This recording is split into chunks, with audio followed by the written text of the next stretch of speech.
Bonjour à toutes et tous, bienvenue à la première édition du Microsoft Connection Forum, un nouveau format événementiel, entièrement numérique, en direct, sur 2 jours.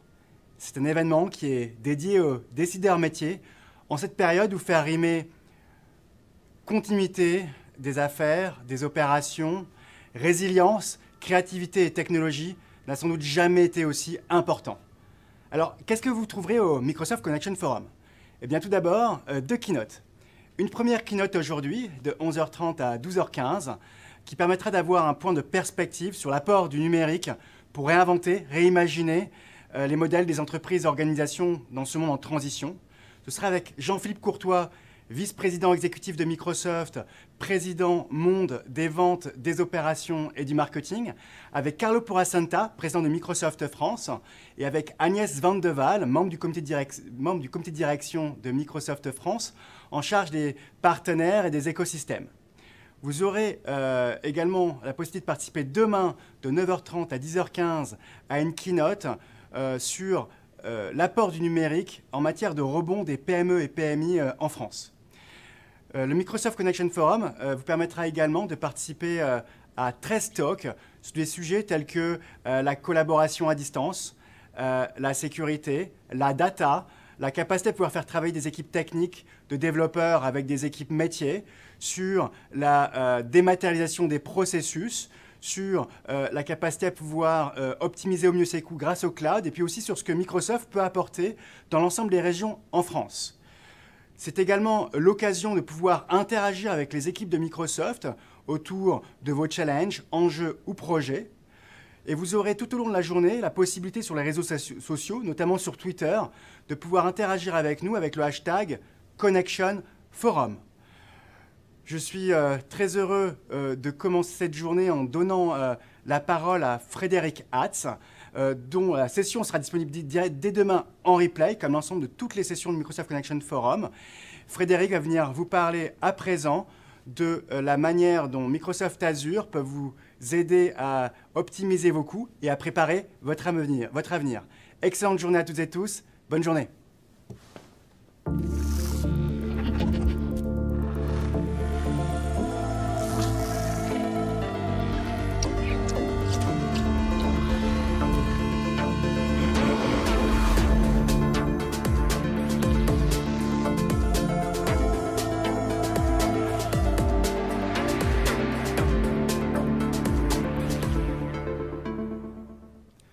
Bonjour à toutes et à tous et bienvenue à ce Connection Forum. Aujourd'hui, il est difficile de ne pas commencer une journée par la situation dans laquelle nous sommes tous, avec une crise dans laquelle nous vivons. Et cette crise, aujourd'hui, elle a un impact extrêmement important sur les organisations en termes de pression économique. Je vous propose dans cette session de revenir sur comment cette pression économique peut être vécue et corrigée par un certain nombre d'organisations. Aujourd'hui, ce qu'on constate dans les organisations avec lesquelles nous échangeons, c'est que essentiellement cette crise, elle est vécue en 3 temps. Un premier temps qui est encore dans le immédiat, dans le maintenant, qui est comment je gère la crise, comment je donne accès à mes employés à l'outil de production, comment je donne accès à mes clients, à mon système et à mes produits. Les entreprises qui sont dans cette situation-là ont clairement effectivement des enjeux extrêmement importants et une pression économique extrêmement forte. Le deuxième temps que les organisations vivent est aussi un temps d'adaptation. C'est demain, on va dire, c'est le jour d'après.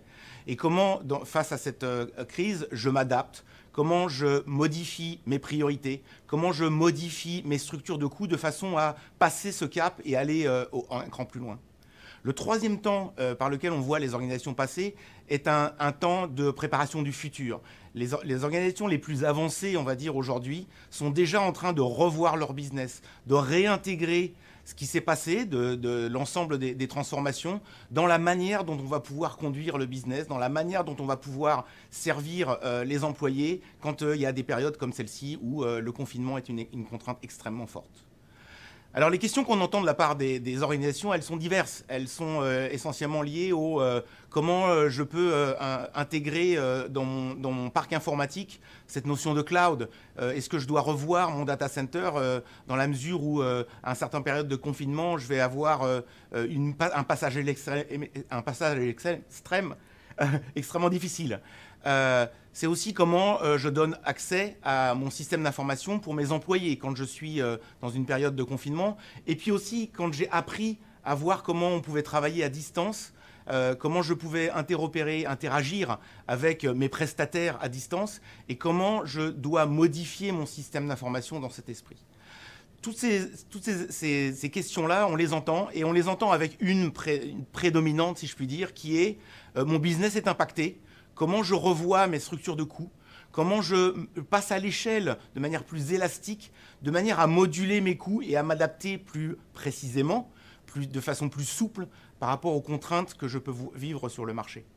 Tout ça, c'est des questions qui sont prégnantes, que vous vous posez certainement et que l'on entend de manière absolument récurrente sur le marché. Alors, dans cette transformation, un certain nombre d'organisations ont entamé ce chemin, j'ai envie de dire, avant la crise, et certains même en pleine crise. Je prends quelques exemples. Une société comme Jouve, fondée en 1903, dans un business qui était essentiellement un business d'imprimerie, aujourd'hui complètement transformé dans une transformation digitale en prestataire d'automatisation de business process pour leurs clients. Une transformation digitale, 3 clouds, avant la crise. Très clairement, une adaptation qui permet de pallier, ou en tout cas de passer la crise plus facilement. Sodexo, dans son business de facility et de service à la personne, clairement impacté et en première ligne quand il s'agit de fournir les hôpitaux en service à la personne, encore une fois. L'exemple sur lequel je veux revenir, parce que c'est probablement celui qui est le plus emblématique et qui était vraiment au cœur de la crise, Alstom. Alstom, que je ne redécris pas, mais Alstom, bien évidemment, est passé au confinement comme beaucoup d'organisations. Leurs clients, leurs employés, ont accédé à leurs outils de travail au travers d'outils comme Teams. Mais quand il s'agit de voir les ingénieurs de conception, la difficulté a été un peu plus grande. Et bien, Alstom, au travers de l'équipe informatique, a eu un revirement, ou en tout cas une adaptation extrêmement souple, puisqu'un projet d'accès aux consoles de conception des ingénieurs a pu se faire en une quinzaine de jours entre le démarrage du projet, un projet initialement dans les tablettes, mais prévu plutôt sur une échelle de 6 mois. En 15 jours, ils ont été capables de donner accès à l'ensemble de l'outil de production aux équipes de conception et d'engineering. Ça, c'est extrêmement important dans l'immédiat, mais on peut regarder vers le futur, et Alstom est en train de regarder dans le futur, sur l'adaptation, puisqu'en fait, les ingénieurs, au fur et à mesure de leur déconfinement, ont gardé cet outil d'accès à distance, parce que réactif, parce que aussi sécurisé, et du coup permettent de poser un certain nombre de questions sur comment tourner, faire fonctionner le business en regardant vers le futur. Alors ces clients, et je ne passerai pas tous les exemples que je mentionnais, ces clients se trouvent confrontés à un certain nombre de questions. Le cloud. Le cloud est en train de changer un paradigme dans l'informatique. Associé à cette crise, à ce confinement, le cloud a été un vecteur de transformation et un vecteur de prise de conscience pour certaines organisations en termes de comment je dois aller vers le cloud. Cette question que je me posais, peut-être que j'ai pris du retard en me posant trop longtemps la question. Et donc, ma capacité d'adaptation est extrêmement importante. Et les questions que l'on voit et les questionnements ou les axes que les organisations prennent dans leur questionnement, ils sont multiples. Ils sont comment je module mon outil informatique. J'ai des data centers. Comment je module à la fois la capacité de mes data centers et l'équation économique associée à data center, comment j'intègre le cloud dans ma stratégie IT. Ils sont de manière évidente sur la gestion des coûts, et ça c'est plutôt avec les équipes finances impliquées, qu'elles soient finances au niveau de l'IT ou financières au niveau du business en général. Comment je module mes coûts, comment je fais des économies, parce qu'aujourd'hui mon business est difficile, mon outil de production a été compromis, ou en tout cas j'ai eu une baisse de production pendant quelques semaines. Comment je rétablis l'équation, comment je repriorise mes budgets. C'est aussi une posture de sécurité. Aujourd'hui, beaucoup d'entreprises ont ouvert leur système informatique en urgence et se sont retrouvés confrontés à des hackers qui ont profité de la situation. Le cloud est un vecteur de sécurisation, à la fois parce que il a ses propres capacités de sécurisation, mais aussi parce que le cloud, et on le verra, amène aussi une posture de sécurité qui est différente, avec une agilité vis-à-vis de la gestion de la sécurité qui permet d'avoir une sécurisation beaucoup plus importante de mon système. Enfin, l'élasticité. Clairement, quand d'un coup mon business passe en ligne, mon rapport entre ce qui se passait dans mes magasins ou sur mes sites de commerce, il a changé du jour au lendemain. Et du coup, l'élasticité et la capacité d'ouvrir et de fermer, de passer à l'échelle de manière extrêmement importante mes offres, mes produits, mes frontaux vers les clients, a été clé et cœur au niveau des réflexions des clients. Tous ces paramètres sont venus vraiment au devant de la table. Et j'insiste, ça correspond à vraiment un changement de paradigme au niveau de l'informatique. Aujourd'hui, le cloud est un impératif.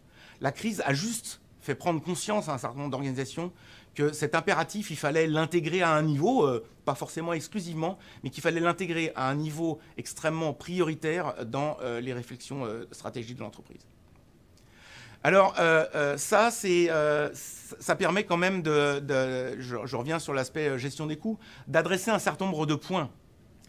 Clairement, l'élasticité de la capacité informatique permet de revoir les coûts, le mix entre les investissements de type CAPEX et les investissements de fonctionnement, le cloud étant essentiellement une ressource élastique que l'on peut faire monter en charge et que l'on peut faire redescendre et qui modifie clairement une structure de coût.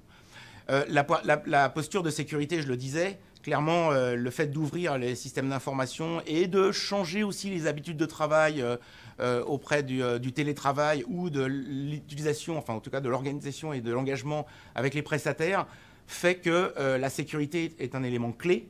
Et là encore, le cloud est un accélérateur de posture, de transformation par rapport à cette sécurité qui n'est plus une discipline fixe, et aussi parfaite soit-elle, c'est une discipline qui doit évoluer en permanence. Enfin, le cloud permet aussi de l'agilité. Je l'évoquais en termes d'offres de sites de commerce électronique, je l'évoquais tout à l'heure sur l'exemple Alstom. C'est un phénomène, c'est un paradigme qui permet aussi d'inclure une agilité plus importante au sein de l'entreprise, et j'ai envie de dire qui oblige aussi à une certaine agilité au sein de l'entreprise, et on le reverra, le cloud c'est aussi une modification de la discipline, des processus d'organisation, des processus de décision au sein de l'entreprise. Alors voilà pour quelques bénéfices du cloud et surtout l'impact que ça peut avoir de manière directe ou indirecte sur la gestion des coûts directement ou sur le modèle de coûts au sein de l'organisation. Alors Microsoft là-dedans a un rôle clairement à jouer et moi je vais insister sur une plateforme qui est la plateforme Azure. L'intérêt d'un passage au cloud, c'est d'être capable aussi de vous offrir ou d'appuyer vos choix sur une plateforme cloud moderne, ouverte, hybride et évolutive. Alors, hybride, je vais m'attacher 2 secondes sur cette notion-là. Je l'évoquais, aujourd'hui, la partie connexion, elle doit s'étendre sur l'ensemble de votre périmètre informatique. Pour ceux qui ont aujourd'hui déjà un pied dans le cloud, qui n'est pas forcément mono-cloud, c'est important de pouvoir intégrer vos choix pluriels et d'être sûr que l'on préserve vos compétences existantes, vos investissements existants, et qu'on puisse vous offrir une vue 360 degrés avec une plateforme moderne qui vous permette de manager l'ensemble et de superviser l'ensemble de cette plateforme. Et puis si je vais à l'extrême droite de mon spectre, aujourd'hui on l'a vu, la connectivité doit être partout. Aujourd'hui, la connectivité de votre usine, de votre entrepôt, de vos magasins, elle est clé. Et d'avoir un système qui est connecté et qui permet de remonter les informations, d'opérer à distance, de faire de la maintenance prédictive est extrêmement important. Et là encore, la mise en place d'un cloud en s'appuyant sur une plateforme cloud moderne est extrêmement importante. Enfin, pour la brique du milieu, votre existant informatique, aujourd'hui, il est extrêmement important de pouvoir le prendre en compte parce que en fait, votre démarche cloud, quelle qu'elle soit, ne sera pas forcément 100% cloud et elle est parfaitement légitime, soit pour des aspects réglementaires, soit pour des aspects confort stratégique ou posture vis-à-vis de vos clients. Et ça, c'est absolument non seulement respectable, mais impératif pour nous, de façon à le prendre en compte dans l'ensemble de l'offre cloud moderne que l'on puisse vous offrir avec Azure. Alors je disais aussi moderne, ouverte, hybride, évolutive. J'ai beaucoup une slide chargée là de ce point de vue-là, mais c'est important pour nous de à la fois vous offrir cette élasticité. Donc avec les plus de 61 régions qui sont disponibles aujourd'hui, on l'a vu dans les quelques exemples que j'évoquais tout à l'heure, le fait d'opérer géographiquement de façon répartie est extrêmement important, mais aussi en mode local. Hein, c'est l'intérêt et l'importance de notre présence dans les data centers que nous avons en France. C'est aussi l'ensemble, effectivement, de la richesse de la plateforme qu'on peut offrir. Alors, j'ai pris comme exemple plus de 150 types de machines virtuelles. Ce qui est important, c'est d'avoir la finesse, l'adaptation possible à votre besoin existant. Alors, ce n'est pas seulement une puissance informatique qui est importante. Votre système d'information, il est plus riche que ça. Il n'est pas uniquement fait de machines virtuelles et de baies de stockage. Il est aussi fait de solutions mises en place. Donc, ce qui est extrêmement important, c'est à la fois de pouvoir couvrir le spectre des technologies existantes dans l'entreprise. Alors là, vous avez un panel extrêmement important disponible dans Azure, que ce soit sur les technologies open source, qui sont une brique et un pan d'innovation extrêmement important dans ces dernières années sur la partie cloud. Donc ça, aujourd'hui, on prétend, ou en tout cas, on est un acteur extrêmement sérieux sur l'open source. Et quand je dis sérieux, c'est aussi, et je l'illustrerai sur les autres briques technologiques, par l'apport que l'on souhaite avoir auprès des organisations. Si je prends l'exemple de l'open source, c'est important pour nous d'avoir une place autour de la table des grandes fondations open source de manière à défendre nos intérêts, puisqu'en fait aujourd'hui notre offre est appuyée sur de l'open source, mais aussi vos intérêts en termes d'évolution des technologies open source pour l'entreprise, de manière à s'assurer qu'effectivement il y ait une bonne réponse et un bon support. Et là je prends l'exemple de Red Hat, mais c'est aussi vrai pour les partenariats qu'on a avec des acteurs moins open source comme VMware, NetApp ou Oracle. Et plus récemment Citrix, on a eu une annonce hier ou avant-hier maintenant sur le fait de resserrer nos liens avec Citrix de manière, encore une fois, à servir les besoins de l'entreprise. Votre système d'information, il est pluriel. Il est important pour nous de supporter l'ensemble des briques, d'intégrer un maximum l'ensemble de ces briques et aussi de mettre un cran plus loin le service avec les acteurs en question et bien évidemment les ESN, les partenaires qui vous accompagnent, de manière à vraiment avoir les experts qui vous permettent d'accomplir cette transformation de manière le plus fluide possible. Et quand je disais fluide, une transformation ou une migration vers le cloud, c'est pas simple. C'est un projet informatique, donc les projets informatiques ne sont jamais simples. Murphy est toujours là pour donner un pavé qui déborde sur la route. Mais toutefois, un projet de transformation cloud, plus sérieusement, est quelque chose d'extrêmement important, extrêmement impactant au sein de l'organisation.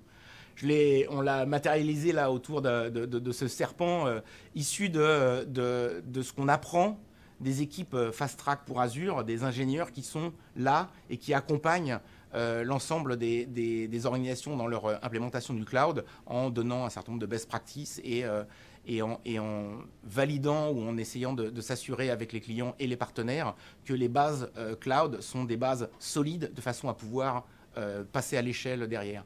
Donc un projet informatique, je le disais, et un projet de transformation cloud qui passe par de multiples étapes, de multiples complexités potentielles, mais surtout un point sur lequel je vais insister qui concerne l'ensemble de votre organisation.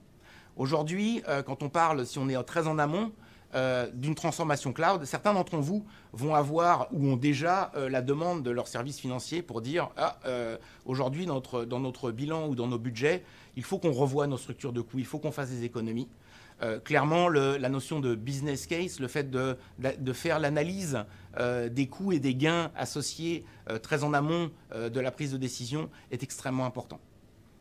Bien évidemment, il y a les choix technologiques, je le montrais ou je vous le partageais sur le transparent précédent. Le choix technologique, comment à la fois j'intègre mon existant, comment j'intègre ma dette technologique, comment je la fais évoluer, qu'est-ce que je vais pouvoir devoir réécrire, moderniser, tout ça est important dans la prise de décision et dans l'équation économique que vous allez dessiner au départ. Et puis l'aspect business et financier est aussi extrêmement important. Financier, je l'abordais un petit peu. Business aussi. On le voyait dans les exemples que j'évoquais précédemment. Aujourd'hui, cette notion de cloud et cette notion de crise fait prendre conscience à un certain nombre d'organisations qu'effectivement la transformation est impérative. L'implication des business dans la prise de décision, dans la manière dont on déroule la mise en œuvre du cloud est extrêmement importante. La finance aussi. On trouve un certain nombre de disciplines telles que FinOps qui deviennent extrêmement importants parce qu'en fait, c'est un processus récurrent. Donc, avoir des financiers qui comprennent le cloud, on voit des organisations qui vont dans ce genre de transformation de manière à vraiment intégrer cette ressource au sein de vos processus. Parce que cette transformation cloud, elle est un cheminement, elle est un parcours qui est extrêmement important et vital pour votre organisation, mais qui est aussi extrêmement important et vital de prendre en compte dans la transformation des compétences, des processus et des méthodologies au sein de votre organisation. Alors, pour schématiser cette approche, l'idée, c'est qu'effectivement, on a un certain nombre de points qui sont extrêmement importants dans les phases de prise en compte d'une migration, à la fois au démarrage pour établir le business case, avoir vraiment le côté équation financière, les gains pour le business, les gains parfois plus difficilement chiffrables. Ça peut donner lieu à une prise de conscience sur ma dette technologique, est-ce que je la maîtrise totalement, comment je peux faire évoluer un certain nombre d'assets que j'ai, dont j'ai parfois perdu un petit peu la main. Ça, c'est important parce qu'en fait, ça va déterminer votre trajectoire. Une migration sans toucher, on va dire, le patrimoine existant ou une migration qui va permettre de moderniser à cette occasion-là et complètement de se réinventer au fur et à mesure. Et puis, derrière, c'est aussi la méthodologie, l'adaptation en interne des processus de décision. Donc, on va parler d'agilité, de DevOps, mais c'est un phénomène extrêmement important. C'est comment on insuffle cette dynamique de cette gouvernance au sein de l'entreprise qui permet d'avoir l'ensemble des acteurs autour de la table au moment de décider et de piloter et d'adapter au fil de l'eau. Et ça, vous le voyez dans le cercle de droite, c'est un processus récurrent. Vous allez peut-être commencer par envisager une ou deux applications, un ou deux workloads, comme on dit dans le jargon, et itérer. Et apprendre et voir effectivement d'avoir votre bonne base de fondation cloud pour démarrer et puis affiner. Une première migration va peut-être pas être optimum d'un point de vue gestion des coûts induits. Et donc c'est extrêmement important dès le démarrage d'optimiser, d'où la discipline de FinOps que j'évoquais tout à l'heure, d'optimiser, de faire un retour d'expérience sur les coûts générés et de pouvoir réinsuffler ça de manière à pouvoir continuer à itérer et à enrichir. Et puis certaines entreprises, certaines organisations font, j'ai envie de dire, le grand saut. C'est-à-dire qu'à un moment donné, et on est parfaitement capable avec vous d'avoir cette évaluation-là, on peut avoir effectivement une approche qui est de revoir complètement sa stratégie informatique au profit d'une 100% cloud. J'ai bien dit 100% cloud. Et ça, on peut faire un business case, étudier avec vous et réfléchir avec, encore une fois, l'ensemble des acteurs, les partenaires spécialisés qui peuvent vous accompagner, de manière à avoir cette évaluation, à conduire ce cheminement, cette transformation-là, avec vous en ayant les bons jalons en termes de gestion de coûts et bénéfices associés. Alors, fort de ce que je vous disais, j'ai envie de dire, il y a trois piliers sur lesquels j'attire votre attention dans les approches que l'on a pu mettre à disposition, fort de l'expérience qu'on a pu acquérir avec un certain nombre d'organisations qui ont déjà entrepris ce cheminement-là. Le premier, j'ai envie de dire, c'est le Cloud Adoption Framework. Bref, c'est comment adapter votre gouvernance, votre méthodologie interne pour passer à l'ère du cloud. Comment intégrer cette agilité, modifier la responsabilité et la répartition des responsabilités au sein de l'organisation de manière à avoir ce pilotage, cette adaptation au fil de l'eau des processus de décision, d'implémentation, de sécurisation et d'optimisation des coûts au fil de l'eau et comment itérer autour de ces aspects-là. Le deuxième pilier, en tout cas des programmes et de l'apprentissage que l'on a pu avoir à un certain nombre d'organisations, c'est toute la partie accélération de prise de décision. C'est un environnement, en tout cas un ensemble de programmes et de savoirs et d'offres partenaires, de façon à pouvoir vous aider à prendre cette décision. La prise de décision, ou en tout cas l'amplification d'une décision quand vous l'avez déjà prise, de basculer vers le cloud, est une décision importante et structurante pour vous.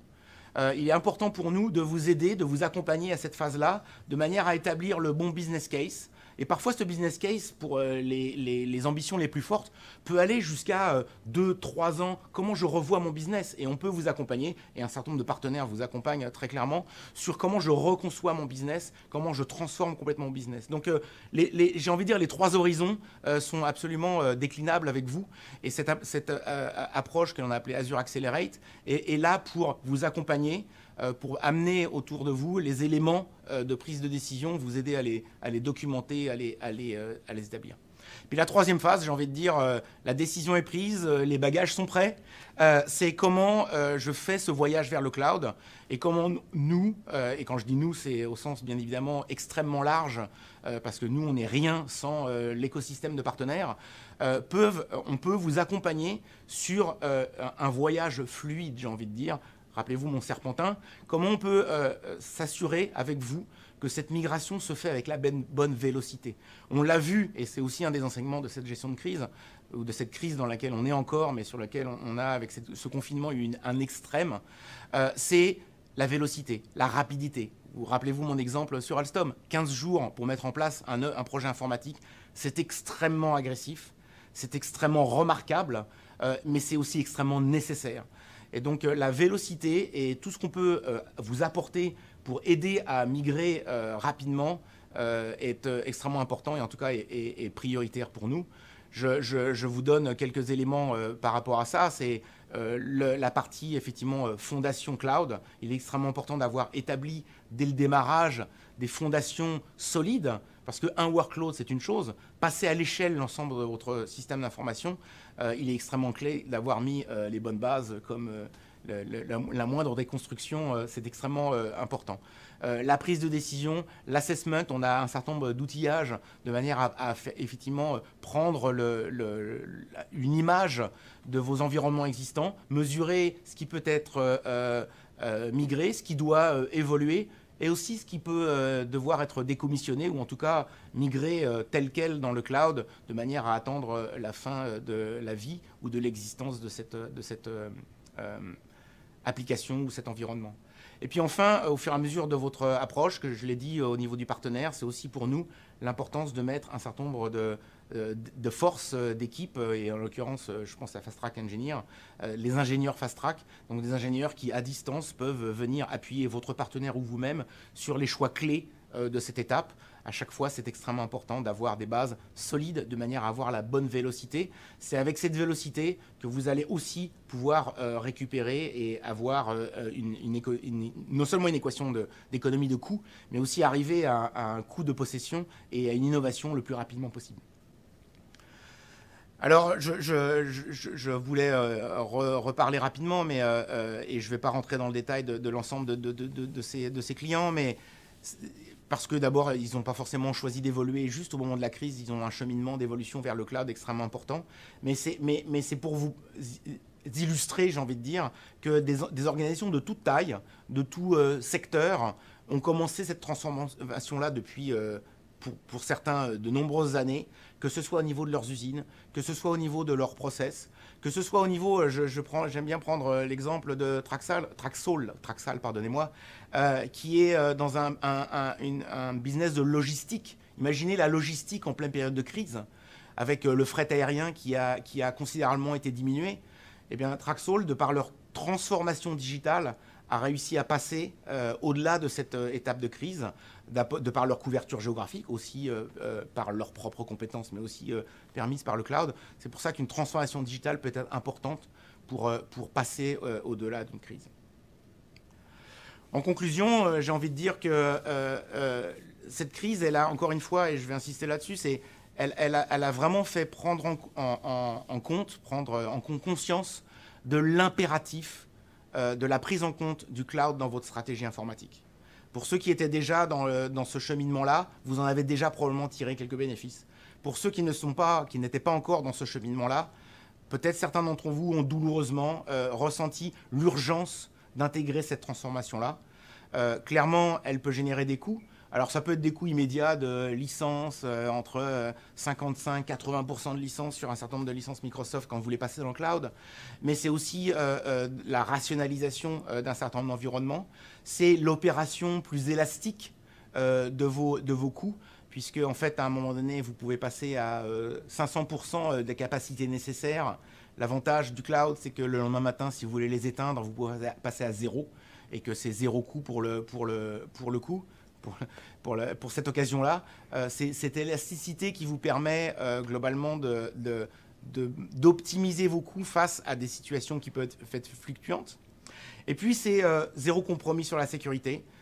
Encore une fois, le cloud peut permettre une posture de sécurité qui est remise en question. Encore une fois, les choix de sécurité existants dans les organisations, pour bon nombre d'organisations, sont extrêmement pointus déjà.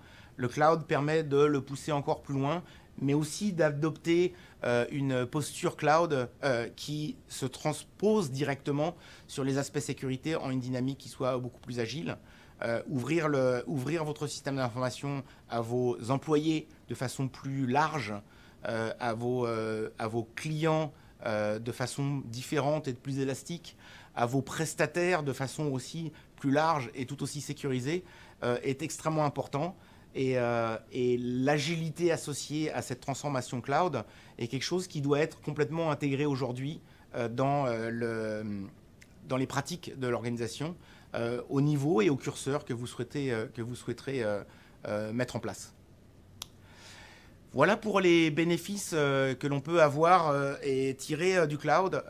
J'ai envie de dire, les prochaines étapes, n'hésitez pas à aller regarder un petit peu les offres sur lesquelles on essaye de vous, que l'on souhaite mettre à votre disposition pour accompagner cette transformation. On est là pour vous aider et pour vous accompagner dans cette transformation vers le cloud. C'est un voyage qui est extrêmement important, qui peut être crucial dans le futur de votre entreprise, dans le futur de votre organisation. Et clairement, que ce soit Microsoft ou l'ensemble des partenaires Microsoft, nous sommes avec vous pour l'accompagnement et pour vous accompagner dans un voyage cloud le plus sécurisé et le plus agile possible. Merci à vous tous.